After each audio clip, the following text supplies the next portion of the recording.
Hello there, thanks for joining us on The Sweet Spot. It's Bruce Millington and Steve Palmer looking back on last weekend and looking ahead to two absolutely superb, star-studded tournaments this week. We've got a load to get through. They really, really are good events. Can't wait to hear who Steve fancies. First of all, Steve, how you doing? Good weekend? Yeah, not bad. Enjoy the Abu Dhabi Championship. Tyrone Hatton produced an almost faultless final round display, didn't he? Missed a short birdie part of the first, but he was awesome from there.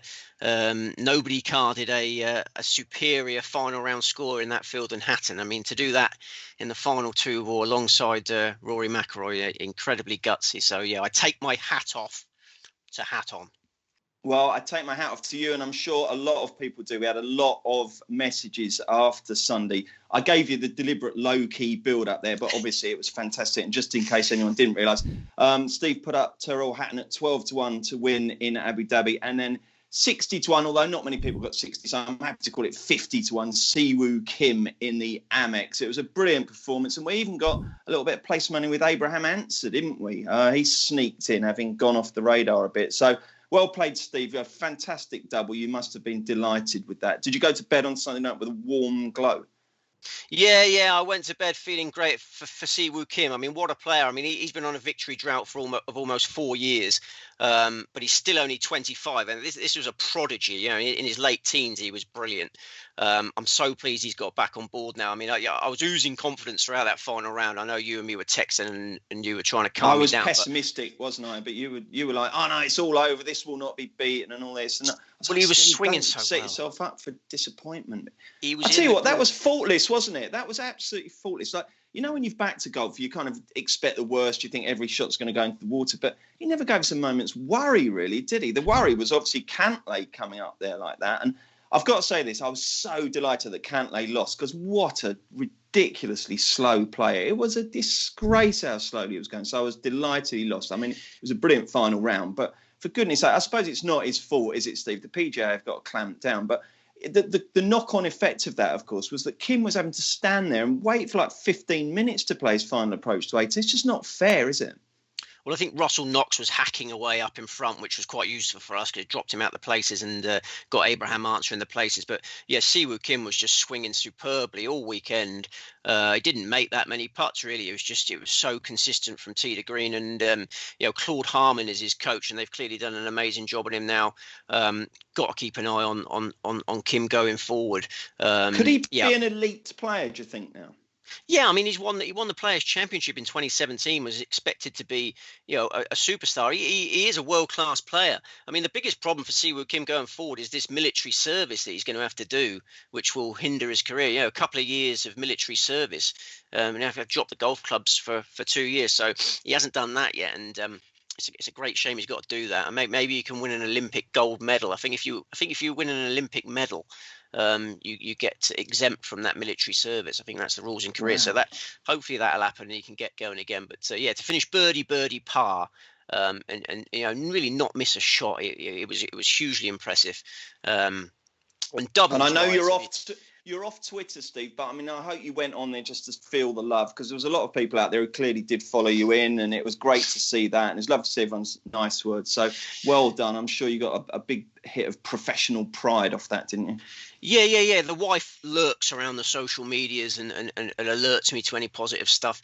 I do appreciate all those comments. And I mean, everyone's sort of wondering whether I've landed the absolute jackpot there. Unfortunately not, because Siwoo Kim was number 2 selection rather than number 1. I mean, I always go for the crown jewels on the 2 number 1s, and if Abraham Answer had won, it would have been a much more lucrative week. But I'm certainly not going to grumble about what happened. I know lots of people did have the double, so I'm very, very pleased for him. Certainly did. Well done. Just going back to Abu Dhabi, there was a bit of a worry with Hatton, wasn't it? He didn't have a great Saturday, but he came out Sunday and absolutely put it to bed early, whereas Rory struggled, didn't he? So what do you make of those two, just in terms of how we regard them? Now, they're both back in action this week, obviously, so I guess they may form part of your tipping, but it was just interesting to see how their fortunes fluctuated over the weekend, wasn't it? Absolutely, yeah. I mean, on Sunday, McIlroy made a good start, but then he missed a tiddler for par at the fourth. I think that was a game changer. I think the writing was on the wall from there. Real roller coaster of a week for McIlroy fans. He had brilliant first round, rubbish second round, brilliant third round, rubbish fourth round. He's such a mercurial character but he hadn't played since the Masters, so he's entitled to be a bit rusty. And he had 3 new clubs in the bag last week. McIlroy he had a new driver, new 3-wood, new 5-wood. Hatton, much less rusty, much more comfortable with his equipment. And obviously, Hatton had that recent winning experience. He won 2 big events last year. McIlroy hasn't won since November 2019. So I think that told in the end. And Hatton is now above McIlroy in the world rankings. That's interesting. What I like about Hatton, Steve, is he just seems to be controlling his emotions. He lets it out a bit, doesn't he? There's the odd exhortation, isn't there? But he's not hacking away at the turf with his club or completely losing the plot, is he? It's like it's kind of controlled, isn't it? Yeah, absolutely. His temperament's definitely improved. And I don't know if you saw that skit last week, the Angry Boys video. Yes, it was really funny. Angry Golf was really funny. Yeah, it was. It was hilarious. But I think there was a serious message coming through it. I mean, Hatton has improved his temperament, reacting rather than just blind rage now. He sort of has these comedy sort of thumbs up and stuff, doesn't he? And there's other players that are around that table. Matt Wallace is another one. We'll come to him later. One of my selections this week. I think those two I think Hatton has achieved it, improving his temperament. I think Wallace is on the path to improving his temperament. I think there was a serious message to take from a very funny video. Yeah, I'll tell you one thing as well. Hats off to the fella who does all that European tour social media stuff. I think they do that really, really well. It's excellent. I thought Poulter was really good in that as well. But anyway, back to the golf. Any other golfers, maybe kind of big price, obscure types who took a step forward in your estimation in either tournament last week, Steve? I had 2 eye catchers from last week. They're both in the staking plan this week, so we'll come to them then. So should we do it now? First of all, before we do get stuck into this week's tips, I am going to say this, and I don't want to sound like your granddad, but a punter is at the most susceptible when they've just had a winner. So, if you've had the doubles last week or you didn't have the doubles and you thought, well, this is a license to print money, the chances are none of Steve's tips will win this week, okay? So please do be sensible. Do keep your stakes low. Don't go mad. But hopefully you can have a bit of fun and win a few quid. So we'll start with the Dubai Desert Classic. Has it got a sponsor? We better give the sponsor a big up, haven't we, in case they send us some of their produce.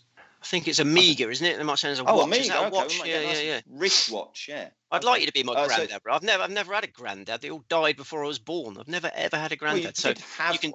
Oh, really? They both died? Yeah, they all both perished before I was born. So you can take that role on if you want. But no, I think we've got to stake sensibly, but more aggressively than last week. I just got to turn this heater off. I've forgotten to turn the heater off. Okay, well, while you are doing that, I will read through the Dubai Desert Classic prices. Hatton is back in action. He's favourite around about 15-2. 10-1 Tommy Fleetwood, 12-1 Colin Morikawa. Why don't you take your hat off if you're that hot? Well, I will now. Yeah, I've misjudged it. Have you got hat hair, though? Yeah, probably have got hat hair now. No, dear. Look at that. Okay. 16-1 Fitzpatrick, and it's 25-1, but 25-1 bar, but that brings in the likes of Casey and Wallace. So it's a really good tournament, this. How many selections you got, Steve? 4. Okay. First of all, what kind of course is it? What type of player are we looking at here? We're at Emirates Golf Club Dubai, 7,353 yards, par 72. Similar test to last week's, 4 par 5s. Last year was a windy and wild edition. 9 under par got you into a playoff, but traditionally a very low-scoring affair in good weather. Great weather forecast this week, so I expect lots of birdies on very straightforward, flat greens. It was really important, by the way, wasn't it, in the end, that you did your homework on the weather, wasn't it? Because there was a distinct draw bias early on in that last week. So, but you expect this week nice and calm, no hard luck stories for anybody, no? A little bit of breeze in the afternoons, but nothing major. That's the longest adjustment of headphones I've ever seen in my life. Yeah, we're there now. We're there. You're right, yeah? Okay, well, let's, without further ado, who is your headline selection in Dubai this week, Steve? Well, I've had this song in my head for the last 48 hours, and I'll explain why afterwards. You can leave your hat on. You can leave your hat on. But I don't think it's advisable. Right, let me explain. Hang on, can you just explain what that song was? You know, or is that song, an original I don't. No, have you not heard that song? That's a classic. Most listeners would have heard that song. You can leave your hat on. Who's it by? It's an old classic. I'm not sure exactly who's by. And then Yeah, it's a bit sort of pervy. The ladies undressing. What's going on? I hope everyone knows that song. It's just some weird thing. Weird thing I've watched. It's in that film. What's that film where they all the blokes doing dancing?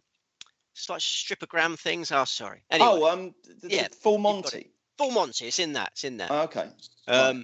But let me explain why I needed to sing that song. I can't get it out of my head, actually, because I assumed that Tyrone Hatton would be an unbackable price this week, okay, after those heroics. It was a very short journey from Abu Dhabi to Dubai, playing a very similar track to last week's, facing a weaker field than he destroyed last week. I thought he'd be a best price 5-1, and I thought we would have to leave Tyrone Hatton. I see. But there's about a 15-2 around. There's a general 7-1, very easy to back at 7-1. I think it's a wonderful price. I mean, he's won back-to-back titles before. In 2017, he won the Dunhill Links Championship in Scotland, jetted off to Italy the following week and won the Italian Open. His full form figures after his previous 6 main tour victories are 9, 1, 11, 46, 3, 3. So when Hatton gets his tail up, he powers on through, and I think the world rankings that I mentioned earlier are such a carrot for him at the moment. He's up to world number 5. I can't see him resting on his laurels now. I mean, he can set a world rankings personal best to tell the grandchildren about. These are heady times for Tyrone Hatton. So yeah, I can if he's fresh enough and focused enough, which I don't see why he won't be, I think he can obliterate this course. His form figures there, last 4 visits, 8, 3, 3, 38. Brilliant. Wow. Okay, so we're going to go with Tyrone Hatton. And don't forget, as we always say on the show, shop around for best prices and also best each way terms, because there will be some people who did the Hatton answer double last week who got thwarted because they didn't get the best each way terms. It's really, really important. Okay, so Hatton's the main selection, and there's 3 others, Steve. Give us a spin through those. The next best is Matt Wallace, who we've already mentioned and was in that Angry Golfers video. Hatton and Wallace are probably the 2 angriest golfers in European Tour history. But as I say, they both are really improving their temperaments. I love Wallace's new attitude, and I love his caddy appointment. He is in the close season, he's appointed Gareth Lord as his caddy, one of the best caddies in the business. Last week was their first time together, 4 solid rounds, finished 7th. Wallace has finished runner-up in all 3 of the European Tour Dubai events. This tournament, the DP World Tour Championship, and then last year in the Golf in Dubai Championship. So yeah, I see Wallace being the main danger to Hatton this week. He's back on my radar now, Wallace. I got frustrated with him at the end of last year because we were on him in the Scottish Championship, 3 shots clear going into the final round, and didn't win. I left him alone for a bit, but yeah, I think we've got to appreciate how much pressure he was under at the end of last year. He was trying to get back in the top 50 of the world rankings to set himself up for all the majors this year, get access to all the majors, going for a Ryder Cup debut. I think he put himself under extreme pressure. He achieved his goal. He finished 49th in the world rankings at the end of last year, so he's in everything this year. I think he's started the new year much more relaxed. Great new sidekick. Wallace will kick on and win a tournament soon. Okay, what price is Wallace? Wallace open 25-1, been nibbled 22-1 now. Hatton 15-2, 7-1. You're going to go for some more exotic prices now? Very much so, John. 2 more. Danny Willett, 3 Englishmen can fill the top 3 on the board this year. Obviously a class act, 2016 Masters champion. Always dangerous in Dubai, won the 2016 Dubai Desert Classic, won the 2018 DP World Tour Championship. There were signs of life from Hatton at the end of last year. And last week, from the bad draw, you mentioned the draw by Willett had a bad draw, finished 16th, which was a great effort in the circumstances, closed with a 68. So Willett can go close to an 8th European Tour title. And then the final one at a big price, we're sticking with him, Romain Langasque. I want to give him another go. Bursts of brilliance last week, tied with Willett for 16th place. I think he plays desert golf very well. I think this more straightforward assignment this week will help him. He likes to be super aggressive. So yeah, Langasque is worth a double at juicy prices again. And what price roughly are Willett and Langasque, Steve? Willett is 55-1. Langasque is 70-1. Brilliant. Okay, well, if you thought the European Tour offering was good, it's even better in America, where they are at Torrey Pines for the Farmers Insurance Open. This should be really, really good. Here is the latest on the front runners. In the betting, we've got 7-1 Johnny Rahm, round about 8-1 Rory, 12-1 Xander Schauffele, and you've got Finau at 20s, and then 25-1 brings in Harris English, Patrick Reed. Matsuyama's playing, Hovland's playing, Wolf's playing. So really, really good tournament this. And first of all, Steve, I suppose the interesting thing here is that the US Open is at Torrey Pines later this year. So a few players will be having a good sighter of that, won't they? Yeah. We've got to watch this like hawks. It won't be set up much differently to this. It's just always a hard golf course. They make it tougher for the US Open, but it'll be tough this week. I mean, the greatest major ever played was at Torrey Pines 2008. Tiger Woods winning on a broken leg. So yeah, I can't wait for this US Open. But Steve, this week won loads of, if you won fortunes and you decide to go off on a round the world golf holiday, where would Torrey Pines be on the menu? It just looks amazing, doesn't it? Yeah, it would have to be on the list. Yeah. No doubt we'd get over there, and then a marine layer would delay us for several hours. They often have the marine layer, don't they? No, like we get that. But that would definitely be the first course you'd head to. Well, if I had access to all of them, I think Augusta National would be on the radar. But I haven't really. I don't know whether I got an in to get there. What would you go for? Oh, blimey, I don't know. I quite like Leopard Creek in South Africa for the wildlife. Yeah, that would be nice, wouldn't it? You like your links golf courses, don't you? You love going. No interest. Once you played one links course, you played them all. They're all exactly the same. No interest in that. Anyway, everyone's gagging to know who you fancy. How many selections? 3. Just 3 for this one. Yeah. 3. Right, you go. Yeah, which is only one more than the amount of courses we got this week. We must make it clear this is another 2-course event. Like last week, a 2-course event in California. Torrey Pines South was stage 3 of the 4 rounds. Torrey Pines North, which is normally about 2 shots easier, will stage 1 of the rounds. So be aware of that. And the number 1 selection is Harris English, who has been playing superbly for 16 months.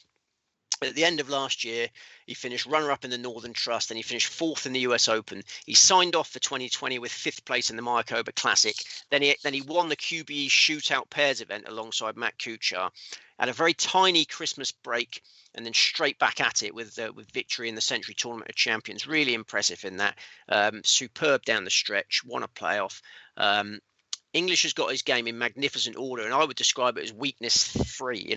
He's got a weakness-free game at the moment, and Torrey Pines is the sort of course where it exposes any weaknesses, and English hasn't got any at the moment. And he finished, he lost a playoff there in 2015 in this event. So yeah, Harris English is my overwhelming number 1 selection for this event.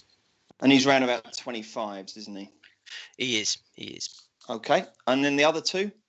Next best, a much bigger prize, Cameron Davis, a player I've liked a lot for a while. We were on him in the Sanderson Farms in October. He got into the final 2-ball in that alongside Sergio Garcia, so a high-pressure gig for a maiden. Sergio Garcia ended up winning. But I think Davis took a lot from that experience. He's getting more comfortable in contention on the PGA Tour now. He said that himself. His golf game is world-class. His swing is absolutely textbook. Craig Perks, I know you're a big fan of Craig Perks. We love Craig Perks on this podcast, and we love his wife, Maureen. Craig Perks says that Cameron Davis's swing is the best on tour, which is a bold statement, but I can see where he's coming from. It is absolutely textbook, and I think Davis will definitely win on the PGA Tour. He's won the Australian Open 2017. He's won on the Corn Ferry Tour in 2018, and last week he finished third behind Siwoo Kim, closed with a 64. So he was very good, wasn't he, on Sunday? I thought he refused to go away, didn't he? He's plucky, wasn't he? Plucky, and that swing is awesome. I think he's got all the tools. He's played 3 times at Farmers Insurance. He's not some rookie coming into Torrey Pines. He's played there 3 times, made the cut every time. Cool, excellent. What price is he? Sorry, that was 60 to 1. Sorry. Yeah, 6 week there, wasn't it? I got a bit dry there. 60 to 1. Okay, and thirdly. Third and final selection is Will Zalatorius. He played in the 2018 Farmers Insurance Open when he was ranked 1,925th in the world rankings. He missed the cut by a shot with a pair of 72s. No disgrace in that, given his status. He returns for his second Farmers start, ranked 62nd in the world rankings. He started last year 672nd in the world rankings. It just shows what a rapid rise he's at. Basically, last year, pretty much every time he played, he was on the leaderboard. I know most of them were on the Corn Ferry Tour and the lower grade, but he was 6th in the US Open. He was 8th in the Corrales Punta Cana Championship. He was 5th in the Shriners Open. Zalatorius' long game is absolutely top class. I think Torrey Pines South is a great place for him to show this off. He's a Californian playing in his home state. He's only 24. I think Zalatorius could make a PGA Tour breakthrough on Sunday. Wow. Tell us something interesting about Will Zalatorius. Well, I think Jordan Spieth has always said he's good mates with Jordan Spieth. Jordan Spieth has always said that Will Zalatorius is the best ball striker he's ever seen. He really rates him he probably admits he's better than him now. The way what's happened to Jordan Spieth. Christ. So What I'm excited price about is he? Zalatorius. He's 66 to 1, yeah, 66 to 1, 66 to 1. Marvellous. I mean, he's making his first start of the year, so that's the only concern about him. But yeah, I think those are my three. Quick word on the big three at the head of the market: Rahm, McIlroy, and Schauffele. Steve, do you have a preference for any of them?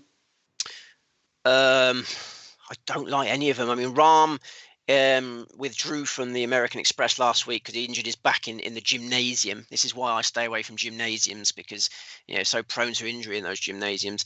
And he says he's fully fit for this, but we take that on. He's got his new clubs as well. And in the Century, he's only appeared once this year in the Century Tournament Champions. He finished 7th, so everyone thought, oh wow, his new clubs at work, that's a great performance. But you study the stats, that was all about his chipping. Around the greens, he was absolutely amazing. He didn't hit it particularly well. So I think we need to give Rahm more time to get used to these new clubs. He's got a pregnant wife at home, never straightforward.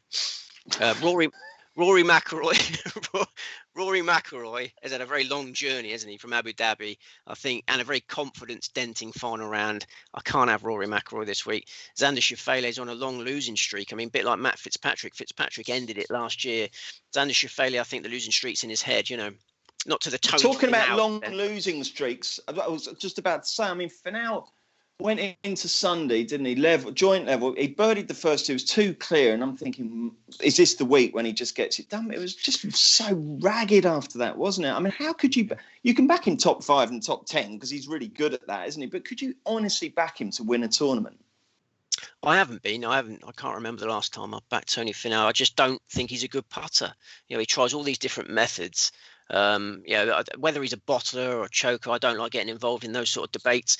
But is he a bad putter? Yeah, I'm emphatically a bad putter. He's got that funny grip, hasn't he? Sort of does that, doesn't he? Either side of the shaft. Yeah, it's a disgusting putting stroke. And I have no urge ever to back Tony Finau. I love the bloke. He's such a nice bloke. He is, isn't he? And it's a great backstory, isn't it? I mean, he grew up in relative poverty, and he was whacking. Him and his brother used to whack balls against the wall in the back garden because they didn't have any other practice facilities. So he's earning fortunes, and I hope he's really happy in life. If I had his money, it wouldn't bother me whether He's got 10,000 kids. He's got 10,000 kids, and one day when he finally does it, surely he'll win something eventually.